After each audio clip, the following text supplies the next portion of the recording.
আসসালামু আলাইকুম। সকলে কেমন আছেন? আশা করি সবাই ভালোই আছে।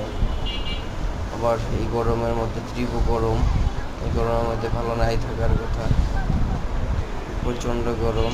এই গরমের মাঝে একটু শীতল বাতাস পাওয়ার আশায় চলে আসলাম মানিকনগর পুকুর পাড়ে।